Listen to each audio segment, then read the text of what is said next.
আল্লাহ বললেন না? আল্লাহ কত সুন্দর করে কথা বলতেছেন দেখেন, তোমরা যদি দান সদকা প্রকাশ্য করো তাও ভালো, আর গোপন করলে তাও কতই না উত্তম। আর তোমরা যদি দান করো, তোমাদের এই দানের কারণে আল্লাহ পাক তোমাদের পাপসমূহ মিটিয়ে দেবে, মুছে দেবে। সুবহানাল্লাহ। আর তোমরা যা করো কে দেখেন? কে দেখেন? এই আয়াতের আলোকে আমরা তাফসীর দিকে যাচ্ছি। যদি তোমরা প্রকাশ্যে দান করো তা ভালো। তাফসীরের মধ্যে এসেছে প্রকাশ্য দান হচ্ছে ফরজ সদকা, অর্থাৎ যাকাত। এটা আপনি প্রকাশ্যে দিতে পারেন, মানুষ দেখবে আপনি সদকা করতেছেন, দান করতেছেন, ফরজ সদকা। এটা মানুষ দেখবে, মানুষ দেখে উদ্বুদ্ধ হবে। সুবহানাল্লাহ। আর গোপনে দান এটা হচ্ছে নফল সদকা, এটা গোপনে দেওয়াটা উত্তম। গোপনে দেওয়াটা উত্তম। ফরজ সদকা যেটা যাকাত আমার আপনার উপর ফরজ, এটা ওপেন দিতে পারে। আর গোপন এটা হচ্ছে নফল সদকা। তাইলে আল্লাহ সুবহানাহু ওয়া তাআলা আমাদেরকে এই আয়াতের আলোকে আজকে আমাদেরকে আমল করার জন্য এবং আলোচনা শোনার জন্য এবং আমাদের বাস্তব জীবনে প্রয়োগ করার জন্য কবুল করুক বলে আমিন। সম্মানিত হাজিরিন, আজকের খুতবায় এসেছে তাসাদ্দুকু ফাইন্না সাদাকাতা আলা সাআদাতি আলামা। তোমরা দান সদকা করো, যেহেতু দান সদকা তোমাদের পুণ্যের আলামত। সুবহানাল্লাহ। দান সদকা কিসের আলামত? পুণ্যের, ভালো কাজের আলামত। এই জন্য আমাদেরকে দান সদকা করতে হবে কি হবে না? দান সদকা করলে কি হবে? আল্লাহ রাব্বুল আলামিনের হাবিব হাদিসে মুবারাকার মধ্যে বলেছেন, ইন্না রাজুলা লাফি জিল্লি সাদাকাতি ইয়াউমুল কিয়ামা। সুবহানাল্লাহ বলে, নিশ্চয় কিয়ামতের দিন মানুষের সদকার ছায়া তলে মানুষ স্থান লাভ করবে। সুবহানাল্লাহ। এই যে আপনি 1 টাকা, 10 টাকা, 5 টাকা আপনার তৌফিকে যা পাচ্ছেন ওটা দিচ্ছেন, এটা কাল হাসরের ময়দানে যখন 1 বিঘত উপরে সূর্য থাকবে, ওই 1 বিঘত উপরে সূর্য এমন কঠিন অবস্থা হবে, মাথার মগজ টকবক টকবক করে সিদ্ধ হতে থাকবে, নিজের নাক দিয়ে আপনার মগজগুলো পড়তে থাকবে।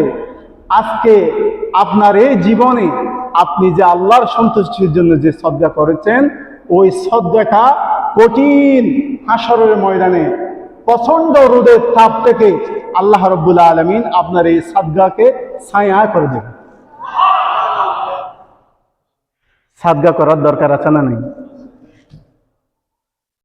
হাদিসে পাকের মধ্যে আরো এসেছে, নিশ্চয় শুধু তাই নয়, আল্লাহ এই দান সদকাকে প্রতিপালন করবেন। আপনি যে দান সদকা করতেছেন, আমরা মনে করেন একটা যদি গরু লালন পালন করি, ছোট একটা গরু বাচ্চা নিলাম, এটা যদি আপনি 1 দিন, 2 দিন, 4 দিন, 5 দিন, 10 দিন, 1 মাস এভাবে হতে হতে 2 বছর পরে এই বাচ্চাটাকে ছোট থাকে নাকি বড় হয়ে যায়?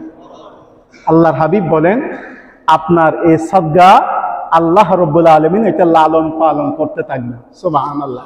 কেমন লালন পালন? হাত্তা তাওয়াফা সাহিবুহা কাল জিবালিল আযীম।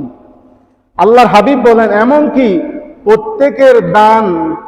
প্রত্যেকের দান এই দানগুলো এমন ভাবে বড় হবে, আল্লাহ রাব্বুল আলামিন কাল হাসরের ময়দানে এই 1 টাকা, 2 টাকা, 5 টাকা, 10 টাকা যে দানগুলো করছেন, ওই দানগুলো কাল হাসরের ময়দানে এক একটা বিশাল বিশাল পাহাড়ের, উহুদ পাহাড় পরিমাণ মতো আপনার আমল নামায় আল্লাহ পাক দান করবেন। সুবহানাল্লাহ।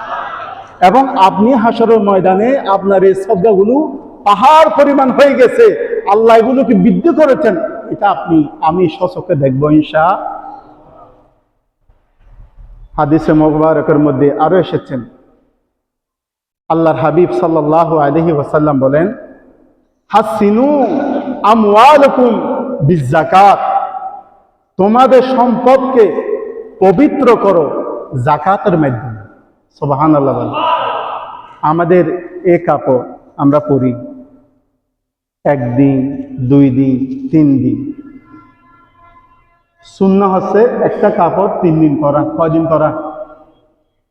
কাপড় পরা সুন্নাহ, একটা কাপড় পরছেন 3 দিন, 3 দিন পর আবার ধুয়ে ফেলেন। তাহলে আমরা কেন ধুই কাপড়গুলো? কাপড়ে কি হয়?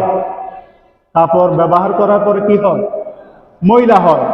তাইলে আমরা ব্লিচিং পাউডার মারি, সাবান, হুইল পাউডার, আমরা এগুলো যখন ইউজ করি আমাদের পোশাকটা ছক করে আবার ব্যবহারের উপযোগী হয়। আল্লাহর হাবিব বলেন, তোমাদের এই দান, তোমাদের এই সদকা তোমাদের সম্পদকে পরিষ্কার করবে।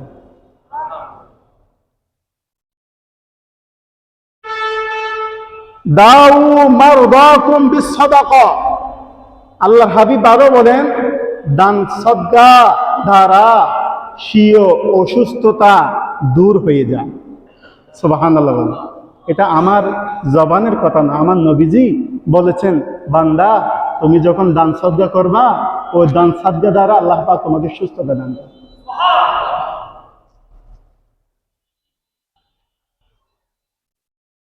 আল্লাহর হাবিব সাল্লাল্লাহু আলাইহি ওয়াসাল্লাম আরো বলেন, ওয়াস্তাকবিলু বিলা বিদুআ ওয়াত তাদাররু।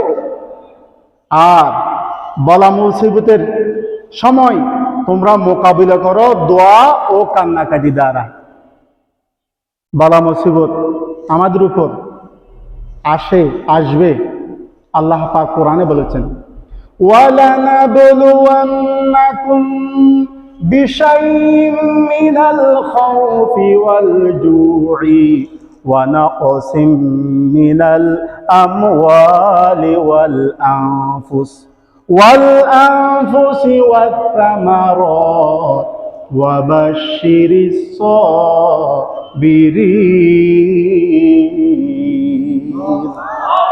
আল্লাহ রব্বুল আলামিন বলেন, বান্দারে তোমাদেরকে আমি রব্বুল আলামিন এমন এমন বিষয়ে পরীক্ষা করব, ওয়ালানাবলুওয়ান্নাকুম বিশাইইম মিনাল খাউফ, ভয় দ্বারা, ওয়াল জু'u তোমাদের ক্ষুধা দ্বারা, ওয়া নাকসিম মিনাল আমওয়াল তোমাদের মালগুলো কেড়ে নেব, মিনাত থামারাত তোমাদের বাগানের ফল হয়েছে খাবেন, এই মুহূর্তে সিডর ঘূর্ণিঝড় দিয়ে তোমাদের বাগানের ফল আমি ছিটে নেব, খেয়ে নেব, তুলে নেব।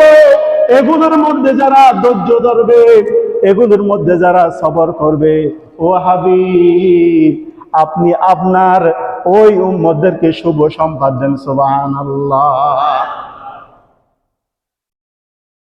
যারা বিপদের মধ্যে ধৈর্য ধরবে, কিভাবে ধৈর্য ধরবে? আল্লাহর দরবারে কান্নাকাটি করবে। আজকের খুতবায় হাদিস শরীফে এসেছে, তোমরা বালা মুসিবতের মোকাবেলা করো দোয়া দ্বারা। হাদিসে মোবারকের মধ্যে এসেছে, আদ-দুআউ মুখুল ইবাদ, দোয়া হচ্ছে ইবাদতের মূল। সুবহানাল্লাহ। এই জন্য যখন অসুস্থ হয়ে যায়, বালা মুসিবতে পড়ে যায়, আপনারা দোয়া করবেন, আল্লাহর দরবারে কান্নাকাটি করবেন, বুজুর্গ ওলামাদের কাছে যাবেন, নিকটাত্মীয়দের কাছে দোয়া চাইবেন, এবং গভীর রজনীতে আল্লাহর দরবারে চোখের পানি ছাড়বেন। চোখের পানি এমন একটা নিয়ামত, আল্লাহর হাবিব সাল্লাল্লাহু আলাইহি ওয়াসাল্লাম বলেছেন, 3টি ফোঁটা আল্লাহ সুবহানাহু ওয়া তাআলা দিলকে নরম করে দেয়, আল্লাহর কাছে বেশি প্রিয় হয়। তার মধ্যে একটি ফোঁটা হচ্ছে আল্লাহ সুবহানাহু ওয়া তাআলার ভয়ে বান্দার চোখের পানির ফোঁটা। সুবহানাল্লাহ। এই জন্য আমাদেরকে বেশি বেশি দান সাদকা করতে হবে।